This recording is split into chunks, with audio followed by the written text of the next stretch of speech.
मैया पे कह दी जो संभाल के रखेगी। ये सुनते ही लगा कि नंद बाबा के शरीर में शक्ति नहीं रही। पकड़ के रथ पर बिठाया गया, गोकुल पहुंचे। रथ देख कर मैया दौड़ी, मेरा लाला आएगा।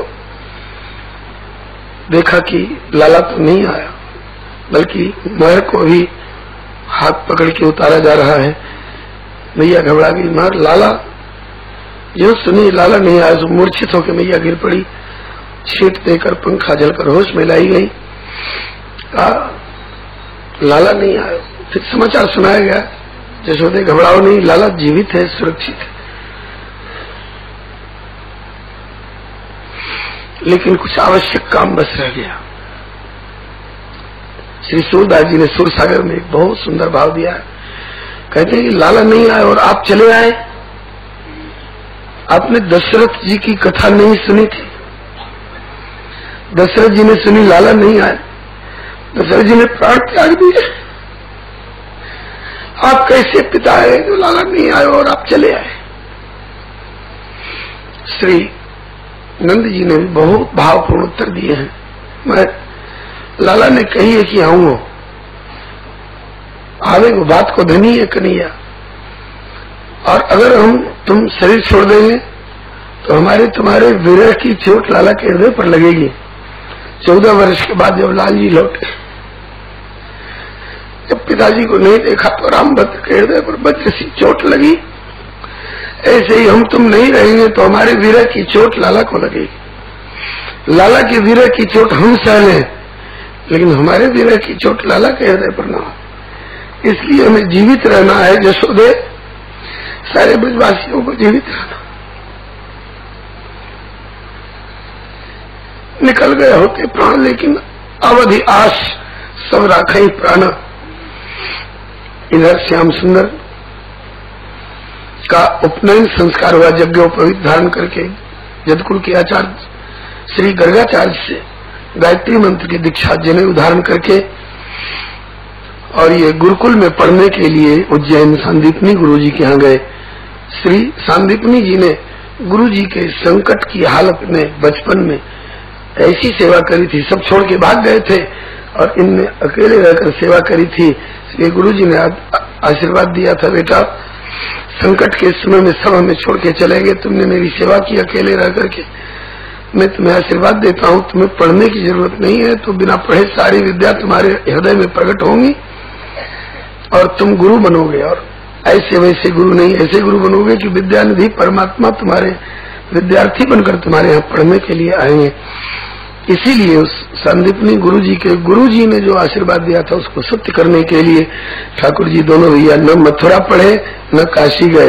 इन्होंने उज्जैन अवंतीपुरी में श्री संदीपनी गुरु जी के यहाँ जाकर के विद्या का अध्ययन किया। अल्पकाल विद्या सब पाई, अल्पकाल की अवधि दी गई है। और रात्रिष्ट तो खस्त्या, 64 दिनों में ही सारी विद्या इन्होंने प्राप्त कर ली। विद्या पढ़नी क्या थी तो गुरुमुख से सुननी थी, क्योंकि अगर हम नहीं जाएंगे विद्यालय तो हमारे बाद के लोग भी कहेंगे कि कृष्ण बलराम तो विद्यालय गए नहीं, हमको जाने क्या जरूरत है, वे लोग अनपढ़ रह जाएंगे। हमारे पेट में तो सारी विद्या है, लेकिन सबके पेट में तो विद्या नहीं है, उनको तो गुरु जी से सुननी चाहिए। इसलिए ये मर्यादा दिखाने के लिए गुरु जी के यहाँ गए। और जब गुरुदेव ने विद्या इनको पढ़ा दी, फिर इनने कहा कि गुरुदेव दक्षिणा के रूप में हम आपकी क्या सेवा करें। तो गुरु जी ने कहा कि लाल जी, जब आप स्वयं प्राप्त हो गए हो, अब बाकी क्या है। फिर भी आप कहते हो तो आपको सेवा का एक अवसर दे रहा हूं। आपकी गुरुवानी जी को बड़ी ग्लानि रहती है कि मेरा एक पुत्र समुद्र में डूब के मर गया था, और तो नहीं कर सकते, लेकिन आप ईश्वर हो ऐसा कर सकते हो। यदि चाहो तो अपनी गुरुवानी जी के दिवंगत पुत्र को ला करके उनकी ग्लानि मिटा दो। श्याम सुंदर समुद्र के पास गए, बोले मेरे गुरु जी के पुत्र को लाओ। समुद्र ने कहा कि हमने तो डुबाया नहीं है, हमारे भीतर एक राक्षस रहता है पंचजन जिसका नाम है, हो सकता है उसने मारा हो। बच्चा मिले चाहे न मिले, उस राक्षस को जरूर मारिए प्रभु, क्योंकि वो हमारे तटवर्ती और हमारे अंतर्वर्ती सभी प्राणियों को उत्पीड़ित करता रहता है, हमको भी कष्ट देता है। प्रभु ने उस पंचजन राक्षस को मारा। बालक तो नहीं मिला, उसके शरीर का शंख लेकर वो शंख के रूप में रहता था। पंचजन के शरीर का शंख होने के कारण उस शंख का नाम पड़ा है पांचजन्य शंख। वैसे पांचजन्य शंख प्रभु का नित्य आयुध है, लेकिन इस अवतार में इस लीला मंच पर इस प्रकार से इस पांचजन्य शंख की उपलब्धि बताई गई है। इसके बाद संजमनीपुरी में जाकर शंख बजाया प्रभु ने, दोनों भैया कृष्ण बलराम। सो यमराज जी आकर के उपस्थित हुए, प्रणाम किए, पूजा किए, भगवान कैसे कृपा हुई। कहा गुरुपुत्र म्यानीतम निज कर्म निबंधनम आने सो महाराज मच्छासन पुरस्कृत। हमारे गुरु जी के दिवंगत पुत्र को ला करके उपस्थित करिए। तो जो आज्ञा कह करके यमराज जी ने ला करके और उस दिवंगत आत्मा को उपस्थित किया। भगवान श्री कृष्ण ने पूर्व स्वरूप प्रदान करके और लाकर गुरु जी के चरणों में उपस्थित कर दिया। गुरु जी गदगद हो गए। श्याम बलराम दोनों भैया वापस लौट आए मथुरापुरी को विद्या प्राप्ति के पश्चात। जिस समय विद्यालय में पढ़ रहे थे उस समय श्री सुदामा नाम के गरीब ब्राह्मण भी पढ़ते थे। उस समय अच्छी सुखी संपन्नता की हालत थी और दोनों एक दूसरे से विदा हुए, अपने अपने घर गए।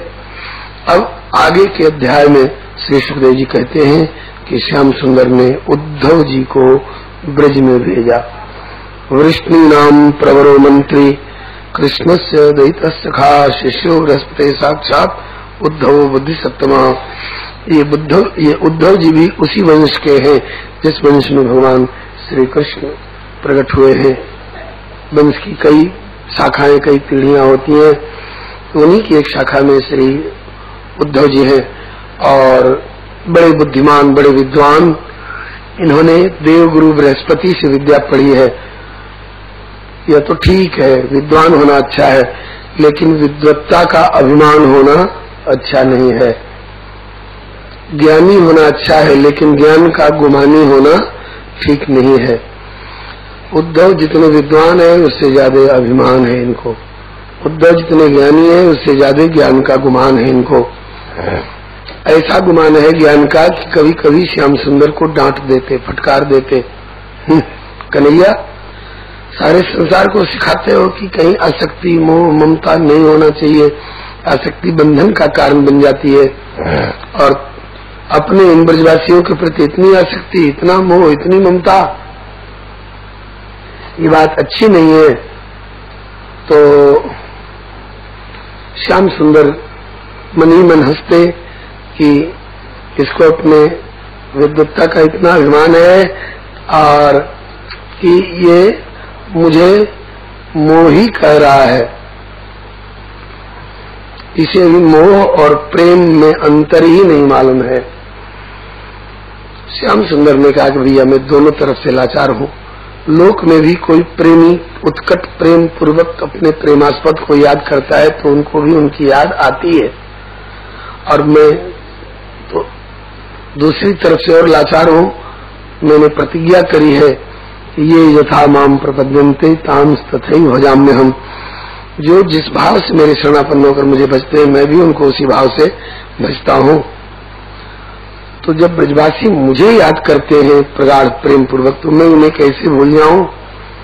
यदि तुम चाहते हो कि ब्रजवासियों को ये भूल जाए तो उन ब्रजवासियों को जाकर के समझाओ कि वे हमें भूल जाए।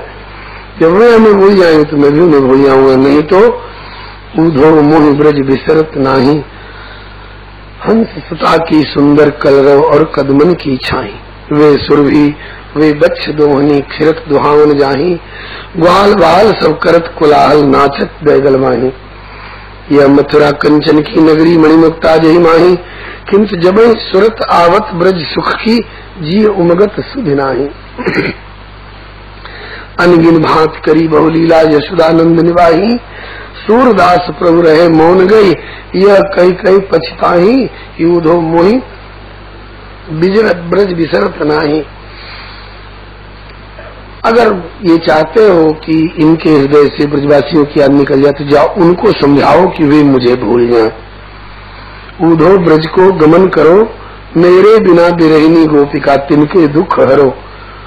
ज्ञान योग प्रबोधि सबन को जो सुख पावे नारी, पूर्ण ब्रह्म अलख परचो करिदारे मोहि बिसारे। सखा प्रवीण हमारे हो तुम जाते थापि महंत, सूर श्याम पठवत है याते ये होई आवेगो संत। अभी ये कोरा ज्ञानी है, इसके ज्ञान रूपी इस उद्धव रूपी घट में बृहस्पति रूपी गुरु ने ज्ञान रूपी जल भरा है, लेकिन इसमें भी भक्ति की मधुरता नहीं है। ज्ञान रूपी फीका जल है।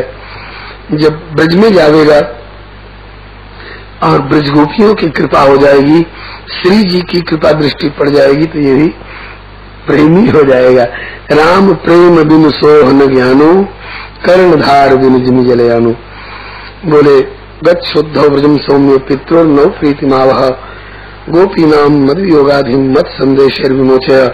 उद्धव ब्रज में जाओ, मेरे माता पिता श्री नंद यशोदा को मेरे संदेश से सांत्वना दो और गोपियों के भी वियोग रूपी दुख का निराकरण करो। उद्धव जी प्रभु से आज्ञा पाकर चल पड़े। मैया बाबा के लिए संदेश दिया है प्रभु ने, बड़ा करुण संदेश है। कामरी लकुट मोह भूलत नहीं एकहु पल, घुमची न बिसारे जाकी माल उर्धारे। जा दिन ते छाके छूट गई ग्वाल बालन की, ता दिन ते भोजन नहीं पावत सकारे हैं। घने जदुवंशीय नेह नंद वंशु सो, बंशी न बिसारे जो पे बंशु बिसारे हैं। उदो ब्रज जइयो मेरी लाई हो चौगान गेंद, और मैया ते कहियो हम ऋणिया तुम्हारे। मैया पूछे कि कन्हैया आवे क्यों ना, तो कह दीजो कि लज्जा के मारे। कहे कौन बात की लज्जा? बोले उनको प्रेम को कर्ज इतनो मेरे ऊपर लदो है कि मैं बाकी सूद नहीं चुका सकूं। कौन विधि मेटे या कर्म बलवान उदय, छाछ छुआ की ब्रज भामिनी को बात है। मुक्ति जो पदार्थ सो दे चुके हूँ पूतना को, जहरीलो दूध पिवावे वाली पूतना को मुक्ति दे चुके हूँ, माता की पदवी दे चुके हूँ।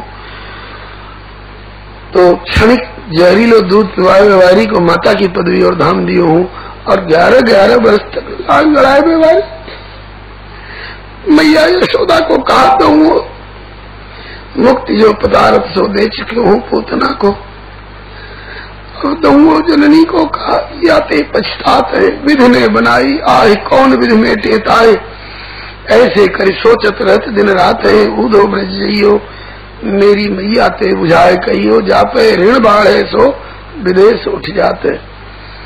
उद्धव जी पहुंचे ब्रज में। उस समय शाम हो रही थी। श्री अयोध्या सिंह उपाध्याय हरिऔध जी ने अपने प्रिय प्रवास नामक काव्य ग्रंथ में इस दृश्य का चित्रण किया है। दिवस का अवसान समीप था, गगन था कुछ लोहित हो चला, तरु शिखा पर थी अब राजती कमलनी कुल बल्लभ की प्रभा। दूर से सांवले सलोने पीतांबर पहरे हुए उद्धव को रथ पर आते देखा नंद बाबा ने। एक बार संदेह हो गया कि मेरा कन्हैया, क्योंकि उद्धव का रंग भी सांवला सलोना है, पीतांबर भी प्रभु के ही छोड़े हुए पहनते हैं, आभूषण भी। लेकिन नजदीक आने पर लगा कन्हैया नहीं मालूम होता है उसी के ढंग का कोई। इतने में रथ से उतरकर श्री उद्धव जी ने अपना परिचय देते हुए बाबा के चरणों में प्रणाम किया। बाबा, तुम्हारे कन्हैया का अंतरंग मित्र उद्धव आपके चरणों में प्रणाम कर रहा है। समागतम समागम कृष्णस्यानुचरम प्रियम नंदा प्रीता परिस्वज्य वासुदेव ध्यार्चयत। कन्हैया नहीं, कन्हैया के भेजे हुए मित्र ही सही कन्हैया की ही तरह आदर होगा। उद्धव ने बाबा के चरणों में प्रणाम किया। बाबा ने उठाकर हृदय से लगाया, मुख चूमे मस्तक सूमे और घर के भीतर ले आए। यशोदा जी को सूचना दी, मां लाला के मित्र उद्धव आए। यशोदा मैया आई, उनके चरणों, मैया के चरणों में भी उद्धव ने प्रणाम किए और पलंग पर बिठाया गया उद्धव को। जैसे गोचारण से लौटे हुए कन्हैया को पलंग पर बिठाकर मैया मौसम के अनुसार, गर्मी का दिन होता तो ठंडे जल से, जाड़े का दिन होता तो गर्म जल से घुटने तक धो धोकर मीड़ मीड़ के थकावट उतारती मैया। ऐसे उद्धव को भोजितम परमान्नेन संविष्टम कशपौ सुखम गतस्वम परे पृच्छत्पाद संवाहनादि। श्री नंद बाबा उन्हें कुछ खिला पिला करके कुशल प्रश्न पूछने लग गए। कच्चिदंग महाभाग सखान सूर्यनंदन आस्ते कुशल पत्याद्य युक्तो मुक्त सुगंधता। सुनाओ उद्धव, मेरे मित्र वसुदेव जी अपने कुल कुटुंब समेत राजी खुशी हैं। ये तो बड़े सौभाग्य की बात है कि पापी कंस मारा गया, किंतु उद्धव मेरा तो सर्वस्व लुट गया, मेरा कन्हैया मुझसे छीन लिया गया। सच बताओ, मथुरा में रहकर कन्हैया कभी अपने इन बूढ़े माता पिता नंद यशोदा को याद करता है कि नहीं? अप्यायास्यति गोविंद स्वजनां सकृदिक्षुम तरिद्रक्ष्यांतर वक्तुम सुनसम स्मृतिक्षुम। क्या हमारी जिंदगी में कन्हैया एक बार भी दर्शन देने आएगा जिससे हम उसके शरद ऋतु के खिले हुए प्रातःकालीन कमल के समान प्रसन्न वदन को देखकर अपने विरहजन्य ताप को दूर कर सके? बड़े बड़े संकटों से रक्षा करी हम ब्रजवासियों की उन दोनों ने, कृष्ण और बलराम ने। दावाग्नि से बचाया, इंद्र की प्रलयकारिणी वर्षा से बचाया, काली नाग के विष से बचाया, लेकिन क्या इसीलिए बचाया कि इस बुढ़ापे में विरह की ज्वाला में जला जला कर तड़पावेंगे? उद्धव, कन्हैया की बाल सुलभ चेष्टाओं को याद कर करके हमारी तो सारी क्रियाएं शिथिल हो जाती, हम कुछ करने लायक नहीं रह गए, अथाई पर बैठे रहते। कुत्ते बिल्ली के आने जाने से सूखे गिरे पत्ते खड़खड़ाते हैं, हम चौंक के देखते हैं मेरा कन्हैया आ गया। आता था अचानक दौड़ करके, दोनों आते थे, मेरी गोदी में बैठ जाते थे और मेरी छोड़ी पकड़ करके, बाबा बाबा इतने उदास क्यों हो? उधर आज हमारी आंखों से आंसू की धार चल रही है, कोई आंसू पोंछने वाला नहीं। हमारे सामने की बात है, 7 कोस के पर्वत को उठाया, हमारे सामने 1000 हाथी के बल वाले को लिया, पेड़ को मारा, 3 ताल के बराबर धनुष को उठा के चिटका के तोड़ डाला। ऐसे सुजोग्य पुत्र से वियुक्त होकर के हम जीवित कैसे हैं? उद्धव, हमारा हृदय जानता। इस प्रकार से कहते कहते नंद बाबा का कंठ अवरुद्ध हो गया, अब बोल नहीं पाए। इति संस्मृति संस्मृत्य नंद कृष्णानुरक्ति अत्युत्कंठो भवतुष्टिम प्रेम प्रसर्भे बोला। जब नंद बाबा चुप हो गए तो यशोदा मैया थोड़ा आगे खिसक करके उद्धव के पास आई, उद्धव के घुटने पर हाथ रख करके कहने लग गई। उस समय श्री यशोदा मैया की आंखों से गंगा जमुना की धार चल रही थी और मैया की छाती से क्षीर सागर उमड़ रहा था। मैया की अंगिया और मैया का अंचल दोनों गीले हो रहे थे। यशोदा मैया बोली, उद्धव मैं तो बावरी सी हो रही, मुझे अभी भी विश्वास नहीं होता है कि कन्हैया कहीं गया है। सवेरे सवेरे दही पिलोती हूँ इसलिए कि अभी सो रहा, जगते ही माखन मांगेगा, पिलो के रखूंगी तब तो दूंगी। मक्खन निकल आता है, कटोरे में भर के साथ में मिश्री लेकर उसके पलंग के पास जाती हूँ जगाने को।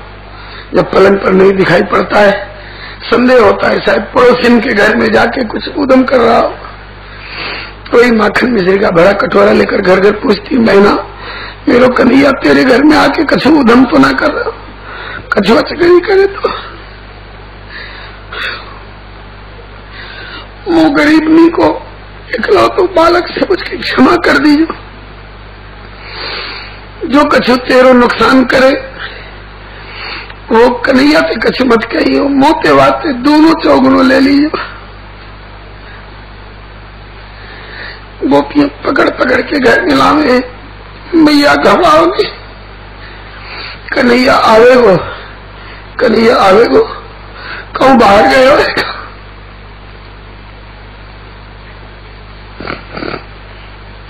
उधो अब दीपावली आवे, कौन दीपक जलावे, कौन के लिए?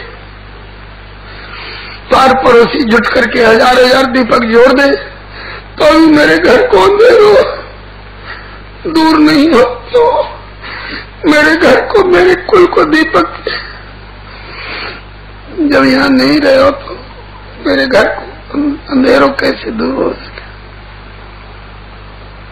या प्रकार से यशोदा वर्णिमानानि पुत्र से चरितानि च शृण्वन्त शून्यवासराक्षसोधरा। अब उद्धव चकित है, इन बाबा मैया को हम ज्ञान उपदेश दें, इनसे तो हमें उपदेश लेना चाहिए। इनकी भाग्य की बड़ाई करने लग गए, इनके प्रेम की प्रशंसा करने लग गए। युवाम श्लाघ्य तमो नूनम देहिनाम हेमानंद नारायण अखिल गुरु यत्कृता मत्रिदृषि। बाबा मैया आप कितने भाग्यशाली हैं जो चराचर के स्वामी नारायण के प्रति इतनी आपकी दृढ़ प्रीति, ये तो औरों के लिए आदर्श होगी। और आपने ये क्यों कही कि कन्हैया कभू आवेगो मेरे जीवन काल में? कैसे नहीं आवेगो? ऐसे माता पिता की उपेक्षा कैसे करी जा सके? मैं लाऊंगा और शीघ्र लाऊंगा। आगमिष्यत्य दीर्घेण कालेन ब्रजमच्युता प्रियम विधासते पितरो भगवान सात्वताम पति। या के बाद अब यशोदा मैया वहां का समाचार पूछ रही है।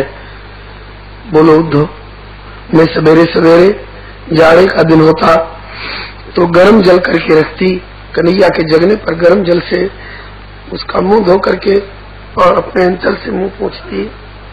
सच बताओ देवकी गर्म जल से मुंह धोकर मेरे लाला का अपने अंचल से मुंह पोंछती है कि नहीं? सवेरे कितने बजे तक उसको कलेव मिल जाता है? हाँ, उद्धव बताते हैं कि 11 बज जाते हैं, 12 बज जाते हैं। भैया कहती है हाय मेरे इतने नन्हे से कन्हैया पर जदवंशियों ने इतना भार दे दिया है कि मेरे लाला को 12-12 बजे तक कुछ कलेव तक नहीं करने का मौका मिलता है। वहां क्या करते हैं उद्धव बता रहे हैं। यहाँ क्या क्या करते थे, कैसी कैसी लीलाएं करी, ये बाबा मैया ने सुनाए। कितनी देर संध्या समय में बैठे थे, सवेरा होने को आ गया, न बाबा मैया सोए न उद्धव सोए। इसके बाद सवेरा होने को आया तो उद्धव जी सरोवर पर स्नान संध्या वंदन के लिए गए। सवेरे गोपियां जगी, घर के काम में लगी, बाहर निकली, देखा नंद बाबा के दरवाजे पर एक सोने का रथ खड़ा है। दृष्टवा रथम सातकुंभम कस्याय मिथ्याब्रुवन। सखी सोने का रथ किसका है? इस रथ पर कौन आया? दूसरी बोली और कौन आया? अक्रूर आया होगा। अक्रूर आया। हाय, तो क्या अक्रूर फिर आ गया? एक बार तो आया तो हमारे प्राणों को निकाल के ले गया, अब किस लिए आया? कह सकी तुम्हें मालूम नहीं, कुछ ऐसे कठोर हृदय साधक होते हैं जो प्राण निकले पीछे मुर्दा की छाती पे बैठ के और प्रेत की साधना करे हैं। हाँ, तो क्या हमारी छाती पर बैठकर प्रेत की साधना करवे आएगा अक्रूर? अथवा उसका स्वामी कंस मर गया तो उसके लिए जलांजलि तिलांजलि दे करके आया होगा। हमसे जलांजलि तिलांजलि दिलाने, शोक श्रद्धांजलि दिलाने के लिए आया है, हमारा उसका क्या नाता? इस प्रकार से आवेश में आकर के और बुरा भला कहने लग गए अक्रूर के लिए। इतिस्त्रीणाम वदंती नाम उद्धव गात कृतान्य का। इतने में उद्धव जी सामने से आते दिखाई पड़े। सामने सलोने हैं ही, पीताम्बर भी श्याम सुंदर का ही धारण किया हुआ पहनते हैं, आभूषण भी उन्हीं के। दूर से लगा अरे श्याम सुंदर आ रहे सखी। दूसरी बोली नहीं सखी, श्याम ऐसा हमारा सौभाग्य कहाँ जो श्याम सुंदर आवे। घर सो घनश्याम गए कही के ब्रज में हम आवेंगे परसों। परसों ही के जोहत बाट सदा ब्रजनारी के बीत गए बरसों। घर सो परसों की कह गए घनश्याम, न आए बरसों बीत गए। घर सो परसों की कह गए घनश्याम, न आए बरसों बीत गए। कहाँ सखी, कहाँ परसों और कहाँ बरसों। एक ने कही कि श्याम सुंदर नहीं, उनके भेजे हुए उनके अंतरंग मित्र, उन्हीं के समान रूप रंग और वेशभूषा वाले उद्धव आए हैं। हमने ऐसा जाना है, ऐसा पता मिला है। इतना सुनना था कि सब घेर घेर कर उद्धव जी को खड़ी हो गई और इनके बीच में घिरे हुए उद्धव, इतनी गोपियां जुट गई, इतनी जुट गई कि बीच के उद्धव पीछे वालियों को दिखाई नहीं पड़ रहे हैं, तो अपने पावन के पंजान पे उचक उचक के और देख रही हैं। इस दृश्य का श्री जगन्नाथ दास जी रत्नाकर ने बड़ा ही सजीव और करुण चित्रण किया है। चित्रण किया है।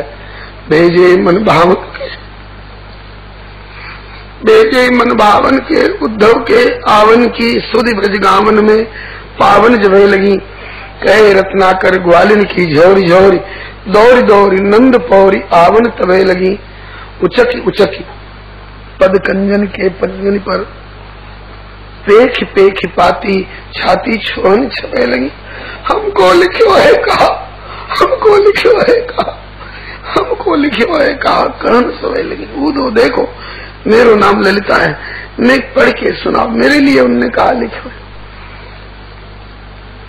उद्धव घिर गए, बैठ गए बीच में और कहने लग गई गोपियां, जानी मस्त्वाम यदुपते पार्षदम समुपागतम भर्त्रे प्रेषित पित्रो भगवान प्रीचकृष्या।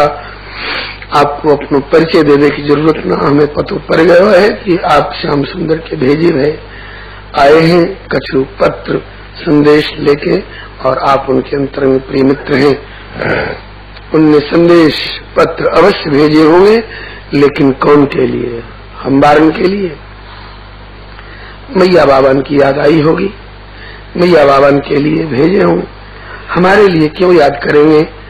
वे कौन के प्रति निभाने वाले हैं? हमें तो ऐसे छोड़ के चले गए जैसे जल पक्षी सरोवर सूखे पीछे, वह सरोवर को त्याग के चले जाएं। वन्य प्राणी दावाग्नि दग्ध वन को त्याग के चले जाएं। जैसे विद्या अध्ययन करके विद्यालय से निष्णात भय पीछे विद्यार्थी फिर लौट के अपने अध्यापक की तरफ देखे नहीं, ऐसे हमें छोड़ के चले गए। हे उद्धव, अब भी श्रावण का महीना आता है, कदम के वृक्ष और वे डालियां वे ही हैं, रेशम की डोरियां और वे हिंडोला भी रखे हुए हैं। कौन लगावे, किसके लिए लगावे, कौन झूले वो, कौन झुलावे वो। पहले हम दूध दही बेच भी जाया करती, पैसे कमाने के लिए नहीं, केवल एक ही लालच था, अरे सखी तो आइए यहाँ बसत ब्रजराज, गोरस बेचत हरी मिले, एक पंथ तो काज। अब किसके लिए हम माथे पर मटकी धरे? कौन हमारे दूध दही माखन का सही ग्राहक है? इस प्रकार से गायन्त्य प्रिय कर्माणि रुदत्यश्च गतह्य तत्संस्मृत संस्मृति, यानी किशोर बाल्य, बाल अवस्था में, पौगंड अवस्था में, किशोर अवस्था में जो जो छेड़खानी लीलाएं करी थी, सबको याद कर करके लज्जा छोड़ करके रुदन कर रही। उद्धव इनकी दशा देख के चकित है। एक काला काला भोरा आया, भोरे काले होते ही हैं, और उन गोपियों के बीच में जो उनकी प्रधान सहेली है श्री जी, इनके चरणों के पास में गुनगुन गुनगुन गुनगुन गुनगुन करने लगा। किसी किसी आचार्य का मत है कि ये साधारण भंवरा नहीं है, ये श्री राधा पद कमल के शाश्वत मधुकर स्वयं श्याम सुंदर इस रूप में पधारे हैं देखने के लिए कि अपने ज्ञान के गुमान में मुझ जगत गुरु को मोही करके फटकारने वाले उद्धव की उन गोपियों के प्रेम की पाठशाला में जाकर के उसके ज्ञान गुमान की क्या स्थिति हो रही है।